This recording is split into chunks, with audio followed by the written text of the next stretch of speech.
সুপ্রিয় শিক্ষার্থীবৃন্দ, ধারাবাহিক ইংলিশ একাডেমির পক্ষ থেকে সবাইকে স্বাগতম। Welcome back to my channel. আজকে অনেকদিন পরে তোমাদের জন্য নতুন একটি ভিডিও নিয়ে হাজির হলাম। আজকের এই ভিডিওতে আমরা আলোচনা করব প্যারাগ্রাফ অন হবি, অর্থাৎ এই প্যারাগ্রাফ অন হবি দিয়ে, অর্থাৎ একটি প্যারাগ্রাফ দিয়ে কিভাবে আমরা এখানকার 24টি প্যারাগ্রাফ লিখতে পারবো সেই বিষয়টি নিয়ে হচ্ছে আজকে আমরা আলোচনা করব। সুপ্রিয় শিক্ষার্থীবৃন্দ, তোমরা ইতিমধ্যে এই অটো প্যারাগ্রাফ বা একটি প্যারাগ্রাফের দ্বারা অনেকগুলো প্যারাগ্রাফ লেখার আরও দুটি ভিডিও হচ্ছে আমার চ্যানেলে দেওয়া হয়েছে এবং তোমরা সেগুলো অলরেডি দেখে ফেলেছো আশা করি। তো আজকে আমরা শুরু করব হচ্ছে আমরা প্যারাগ্রাফ অন হবি, অর্থাৎ কিভাবে একটি প্যারাগ্রাফ দিয়ে প্যারাগ্রাফ অন হবি মানে হবি বা এরকম অনেক কিছুর উপরে আমরা হচ্ছে আরও অনেকগুলো প্যারাগ্রাফ লিখতে পারি, সেটি হচ্ছে আজকে আমরা এই ভিডিওতে শিখব।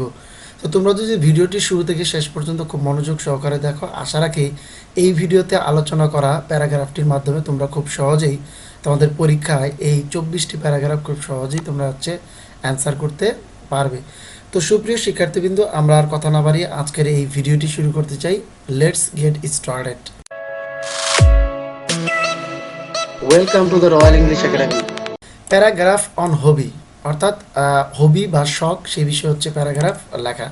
তো প্রথমে আমরা জানবো যে এই নিচে যে প্যারাগ্রাফটি সেটি দ্বারা আমরা কোন কোন প্যারাগ্রাফগুলি লিখতে পারবো। তো এক নম্বরে যেটা দেওয়া আছে সেটা হচ্ছে রিডিং, অর্থাৎ আমরা হচ্ছে এই প্যারাগ্রাফটি দ্বারা রিডিং নামের যে কোনো একটি প্যারাগ্রাফ লিখতে পারবো। রাইটিং মানে এটা একটা হবি হতে পারে।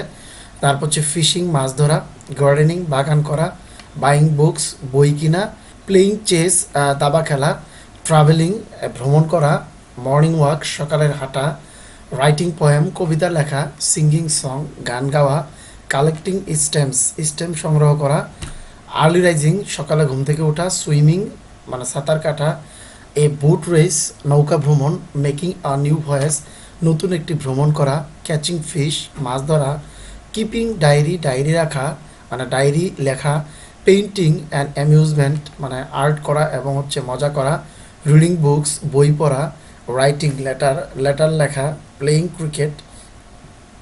ক্রিকেট খেলা অর ফুটবল অথবা ফুটবল খেলা, ওয়াচিং টিভি দেখা, ওয়াচিং গেম অ্যান্ড সিনারি মানে যে কোনো গেম এবং সিনারি দেখা।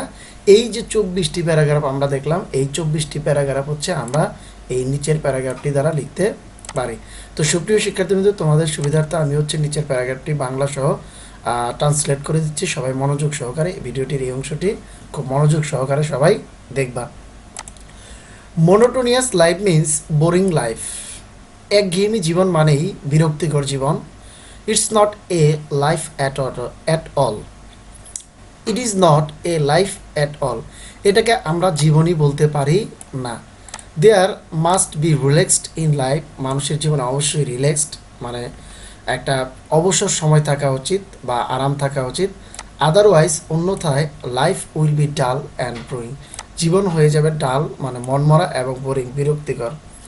এভরি ম্যান হ্যাজ এ হবি। প্রত্যেকটা মানুষেরই একটা শখ আছে। এ ম্যান উইদাউট এনি হবি। যদি কোনো মানুষের মানে শখ না থাকে, can not be found in this world মানে এরকম মানুষ আসলে পৃথিবীতে হচ্ছে খুঁজে পাওয়া সম্ভব না, অর্থাৎ মানে শখ ছাড়া মানুষ পৃথিবীতে খুঁজে পাওয়া সম্ভব না। ইন্ডিভিজুয়ালি ব্যক্তিগতভাবে আই হ্যাভ অ্যান ইন্টারেস্টিং হবি। আমার নিজেরও একটা পছন্দের মানে খুবই ইন্টারেস্টিং একটা হবি আছে। The name of my hobby is NP. তো এখানে আমরা এনপি বলতে যে কোনো একটা কিছু ধরে মানে অর্থাৎ নেম অফ প্যারাগ্রাফ আমরা এখানে যে কোনো একটা কিছু ধরে আমরা আপাতত পড়ে থাকি, পড়ে যাই, তাহলে আমাদের জন্য ভালো হবে। The name of my hobby is gardening, অর্থাৎ আমি এখানে গার্ডেনিং বা বাগান করা দিলাম। আমার শখ হচ্ছে বাগান করা। I can get more pleasure of life from gardening, অর্থাৎ আমি হচ্ছে এই এনপি মানে আমরা গার্ডেনিং ধরে নিচ্ছি। আমি আমার জীবনে সবচেয়ে বেশি আনন্দ পেয়ে থাকি এই বাগান করা থেকে। ইট স্টিমুলেটস মাই মাইন্ড, এটা হচ্ছে আমার মনকে আলোড়িত করে। ইট কমফোর্টস মাই সোল, এটা হচ্ছে আমার মানে সোল অর্থাৎ আমার আত্মাকে শান্তি প্রদান করে। It gives me relief from monotony, আর এটা হচ্ছে আমাকে একঘেয়েমি থেকে মানে রিলিফ করে, মুক্ত করে। ইট serves the life both physically and mentality, এটা হচ্ছে আমার জীবনকে শারীরিক এবং মানসিক দুইভাবেই সেবা প্রদান করে থাকে। We can build up this habit if we like, আমরা হচ্ছে এই ধরনের শখটাকে খুব সহজেই বানাতে পারি যদি আমরা সেটা পছন্দ করি। Fair timing is necessary for building up this habit. এরকম একটা অভ্যাস তৈরি করার জন্য অবশ্যই আমাদেরকে ফেয়ার টাইমিং জানতে হবে, অর্থাৎ সময় জ্ঞান থাকতে হবে। If it turns to be to a habit of a man, যদি এটা মানুষের একটা শখে পরিণত হয়, হি কান্ট বা ডু ইট, সেটা না করে থাকতে পারে না। Every busy man gets new sensation of life in his hobby. প্রত্যেকটা ব্যস্ত মানুষ হচ্ছে তার জীবনের নতুন করে একটা সেন্সেশন, একটা স্বাদ খুঁজে পায় অফ লাইফ, জীবনের ইন হিজ হবি, তার সেই শখের মধ্যে। He gets the opportunity to enjoy life from very close corner, সে হচ্ছে জীবনকে খুব close corner, he gets the opportunity to enjoy life from the very close corner, সে হচ্ছে জীবনকে খুব কাছে থেকে সে হচ্ছে উপভোগ করতে পারে। Hobbies are of many kinds, শখ হয় অনেক ধরনের, but all kinds of hobbies encourage us, কিন্তু সকল ধরনের শখ হচ্ছে আমাদেরকে সাহস দিয়ে থাকে। দি ডিলাইট আস, তারা আমাদেরকে আনন্দ দেয়। অন হলিডেজ, মানে ছুটির দিনগুলোতে, I try I try to meet up my hobby, আমি আমার এই শখটা পূরণ করার চেষ্টা করি। If a man has no hobby, যদি কোনো মানুষের কোনো শখ না থাকে, he is sure to become ill, তাহলে হচ্ছে সে অসুস্থ হয়ে যাবে।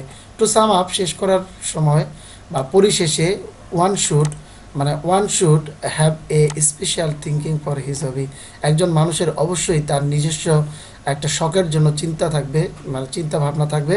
ফাইনালি, সর্বশেষ, উই ক্যান সে দ্যাট, আমরা বলতে পারি, it should be an object of leisure time, এটা হবে মানুষের অবসর সময়ের একটি অবজেক্ট বা সঙ্গী বা একটা বিষয়বস্তু।